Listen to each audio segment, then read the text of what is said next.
Cells are the ultimate nanomachines. They constantly sample stimuli in the environment and make decisions. An example of this cellular sensor is the neutrophil chemotaxis. In this video made by Dr. David Rogers, a neutrophil, which is a type of white blood cell, tirelessly chases after bacterium and pushes away red blood cells that are in its way. At the end, the neutrophil eats the bacterium. A cell is able to execute such behaviors largely because of the protein machineries that are inside the cells, as well as on the plasma membrane. Inspired by this movie, we aspire to engineer a cell-like machine. A critical challenge in this vision is the ability to create lipid vesicles with defined composition that encapsulates the proteins of interest.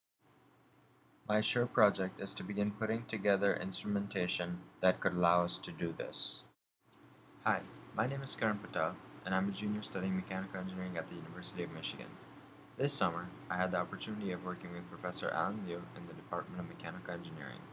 My project was to engineer the process of vesicle formation via high-speed liquid jetting, and the ultimate goal of the project is to be able to create artificial platelets. The process is very simple in theory.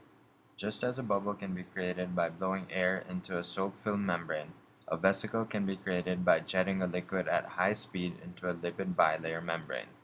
The lipid forms the spherical membrane of the vesicle, and it encloses the liquid that was used to jet.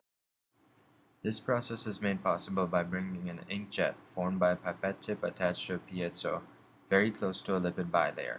The bilayer is made by adding a drop of lipid to each half of an infinity-shaped chamber and is formed where the two intersect.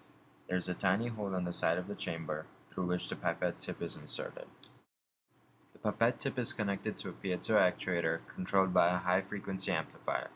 The amplifier sends pre-programmed electrical signals to the piezo that closes or opens the tip accordingly. The system is attached to the end of a syringe filled with the liquid to be used in the jetting process.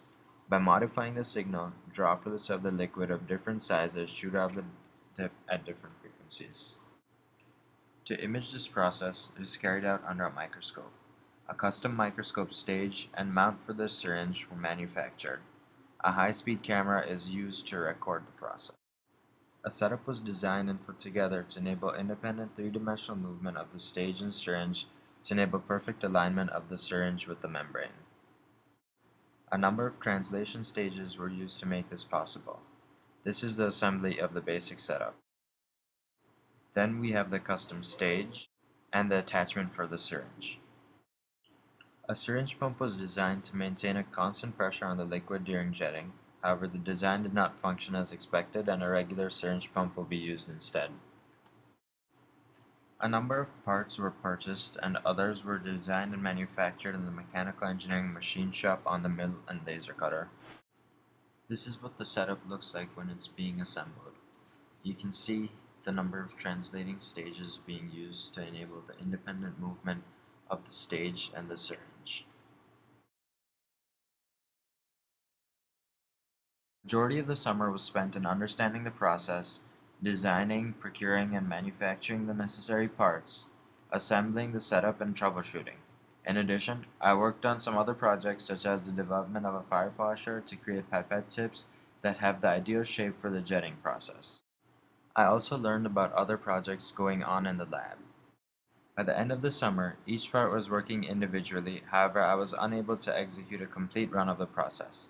This will be pursued further in the following semester. This concludes my presentation. I would like to take this moment to thank all my colleagues at the Liu Lab for their support throughout this entire summer.